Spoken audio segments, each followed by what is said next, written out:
ಮಿಶ್ರ ಭಿನ್ನರಾಶಿಗಳ ಸಂಕಲನ. ಈ ಲೆಕ್ಕವನ್ನು ಬಿಡಿಸಬೇಕಾದ್ರೆ ಮೊದಲು ನಾವು ಏನು ಮಾಡಬೇಕು, ಕೊಟ್ಟಂಥ ಮಿಶ್ರ ಭಿನ್ನರಾಶಿಗಳನ್ನು ವಿಷಮ ಭಿನ್ನರಾಶಿಗೆ ಪರಿವರ್ತಿಸಬೇಕು. ಹೇಗೆ ಅಂತಂದರೆ, ಇಲ್ಲಿ ಗುಣಿಸ್ರಿ, ಕೂಡಿಸ್ರಿ, ಗುಣಿಸಿ ಇದಕ್ಕೆ ಕೂಡಿಸ್ರಿ. ಈಗ ನೋಡ್ರಿ, 4 ಮೂರಲೆ ಈಗ ಮಿಶ್ರ ಭಿನ್ನರಾಶಿಯಿಂದ ನಾವೇನು ಮಾಡ್ತೀವಿ, ವಿಷಮ ಭಿನ್ನರಾಶಿಗೆ ಕನ್ವರ್ಟ್ ಮಾಡ್ತಾ ಇದ್ದೀವಿ. ಈಗ ಛೇದದಲ್ಲಿ ಎಷ್ಟಿದೆ, 4 ಇದೆ. ಹಾಗೆ ಬರ್ಕೊಳ್ರಿ.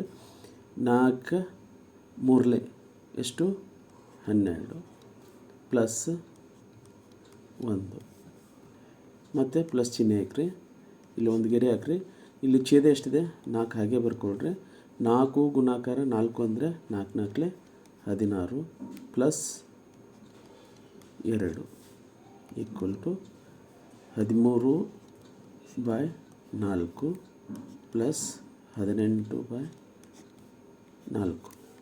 ಈಕ್ವಲ್ ಟು, ಈಗ ಇವೆರಡು ಕೂಡಿಸ್ತೀವಿ. ಈಗ ವಿಷಮ ಭಿನ್ನರಾಶಿಗೆ ಪರಿವರ್ತನೆ ಆದವು. ಈಗ ಛೇದ ಏನಾಗಿದೆ, 4. ಇಲ್ಲೂ 4 ಇದೆ, ಇಲ್ಲೂ 4 ಇದೆ.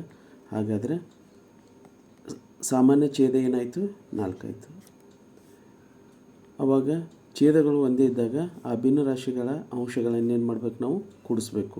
ಇಲ್ಲಿ ಪ್ಲಸ್ ಚಿಹ್ನೆ ಇದೆ, ಆದ್ದರಿಂದ 13 ಪ್ಲಸ್ 18 ಈಕ್ವಲ್ ಟು ಎಷ್ಟು, 11 31 ಆಯಿತು. 31/4 ಇದೇ ಆನ್ಸರ್.